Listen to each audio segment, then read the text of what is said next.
Hello and welcome to Apex Instant Tips episode number something. It's usually up on my screen. I don't see it right now. Probably 206 or something like that. But Six. most Fridays at 12:05 Eastern Time. We're your hosts. I'm Anton. And I'm Marwa. Hi, Anton, and it's episode 206. Thanks very much. It just shows that Marwa has done all of the work for today's episode, and I am just here to provide color commentary and a joke at the end. Um, so that's my role today. But Marwa, what do you have for us today?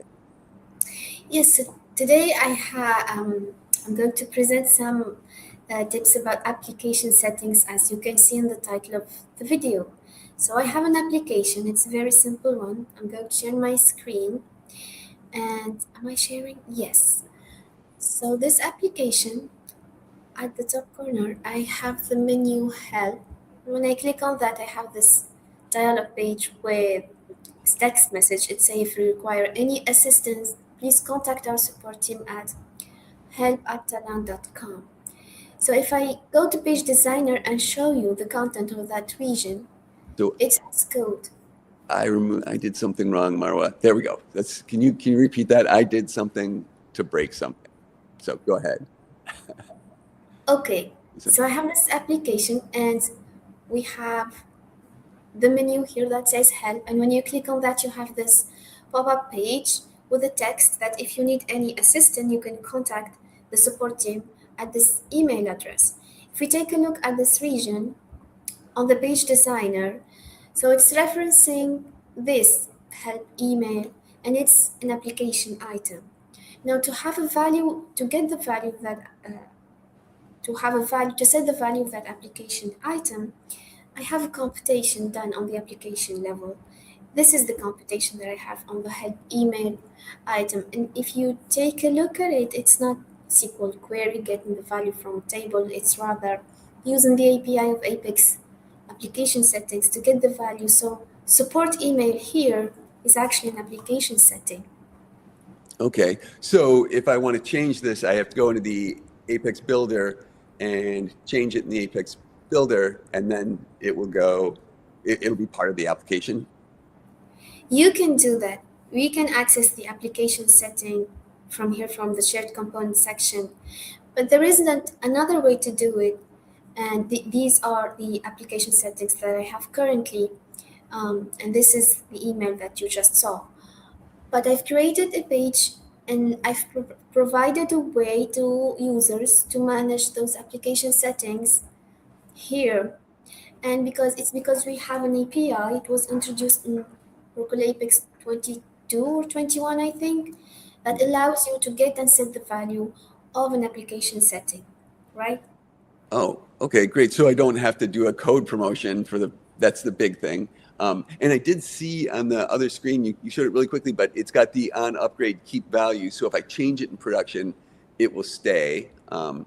Exactly. So this Right, is the attribute, and if you change on protection, it will stay.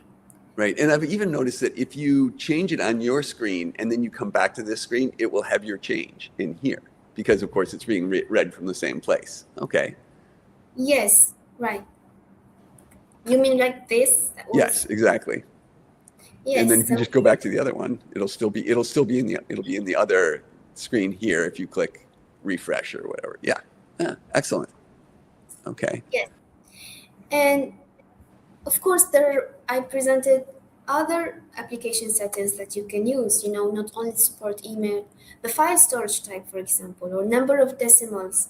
And if you have a billing application, you can use um, an application setting to let the user pick or the administrator pick the billing day. Um, and so, for example, for this one, if you pick one or the middle of the month, and if you pick the last day of the month, it will work also. But this option last allows you to choose which day. So this is another application setting, and Right. And it's so this is and nice because you can use all of the validations of an application, all of that kind of thing, and the display, make it look however you want, but you just save it using the API to save it, right? exactly, yes. I have process using the. We can show the process. So the administration page. And application settings provide a way for for the developer to store values that are rather configuration and business data, used across the application. Configuration values. So this is the process that I have, and I'm setting the value of my application settings. Okay, great. Um, and so I did notice, like here, you've got a select list Monday through Sunday. If a user were um, to put something in that they shouldn't or something like that, um, do you need validations? How does that work? Of course, you can always make a validation on the Apex page, but the application setting itself allows you to choose the valid values that the application setting can have. So, for example, the last day can only be those values. Okay, so I I only guess on see the I only see Sunday, Monday through Saturday, I'm guessing. yes, because Sunday I represent it with SU. It's not Uh, allowed. It's not okay. allowed. I don't have a validation on the Apex page, on this Apex page. Yet when I pick Sunday and click save, I will get an error message, right? Uh, So this is okay. coming from the application setting itself. Excellent. Okay, Oh, so you can have super complicated validations on the page, but you can also have a smaller subset in the setting itself. Okay. yes. Are there any tricks on when we should or shouldn't use it, or can you use settings across applications? Any?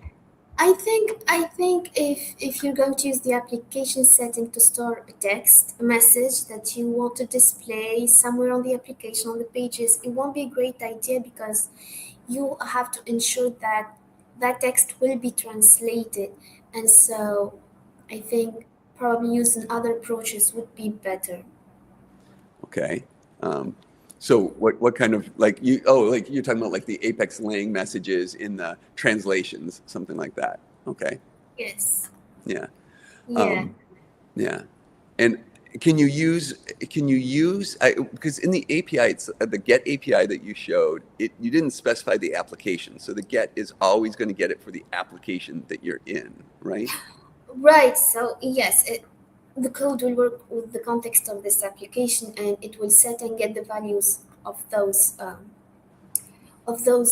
application settings. But there is a view, and you can get the value of the application setting of another application. For example, say you have an admin application and then other applications. You can use to query this view, Apex view, to query it and get the value of that application setting and use it in different application. I I I see. have the Right. query So for that. you can't set it across applications, but you can get it across applications by querying the view. Right, so here the view is Apex application settings. You can specify the ID, for example, for the admin application that holds Okay. your configuration values and then use them across other applications, right? Perfect. Perfect. So um, Let me run that again. there we go. Okay. So there we've got our application settings. So a lot of times I would use an environment variable table, but I can get away from that environment variable table this way. And it's got all those built-in things that we like already about build options, for example, that keep on upgrade, those kinds of things. So it's one fewer table required, and and all the APIs are built for us. That's great. All right, I like it. Yes, yes. And if you don't have tables specifically for those variables, you can use application settings. That's easier.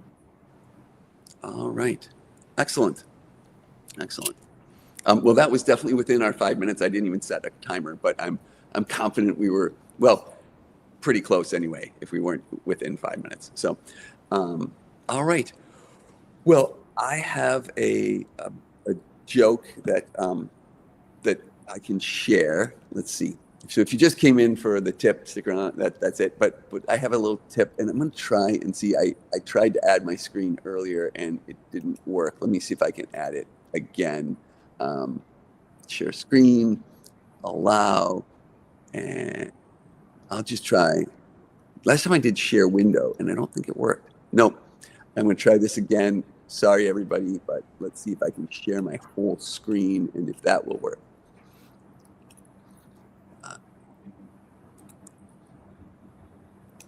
Okay, so how many AI tokens does it take? There was a question. Let's answer the question first. Nice tip. Good to know the settings are not fixed one set. Oh yeah, perfect.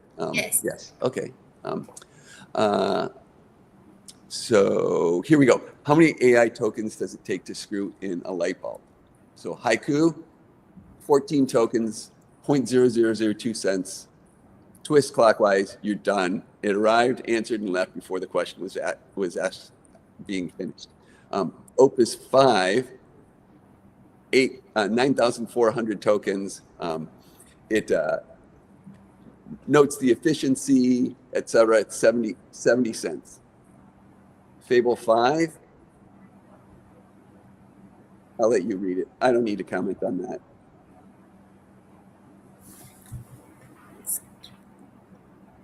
All right. So the word screw tripped a safeguard. Can't use that word. And it said you have to go back to Opus 5. Claude Code, $3.40. It read every fixture in the house first, discovered the lamp is on a deprecated socket standard, opened a pull request for retrofitting all 14 of the lights, and asked whether you'd like to run tests afterwards.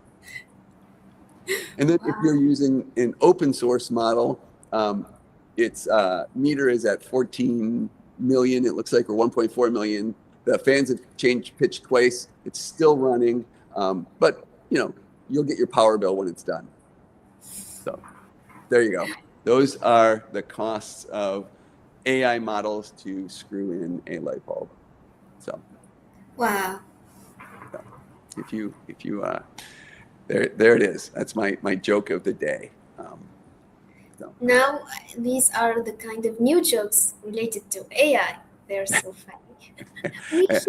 And where do you think I got this joke, Marwa? I'm not sure. About the light. I asked Opus 5. I asked Opus 5 to write a joke about, about what it thinks it's true. Yeah. And we did already a previous one about light bulb. How many developers does it take to? Right. Yes. Yeah. So. All right. So those are the bad joke of the day. If you like the show, do all those things, send a letter to your mom, tell her all about it. See you next week. Bye.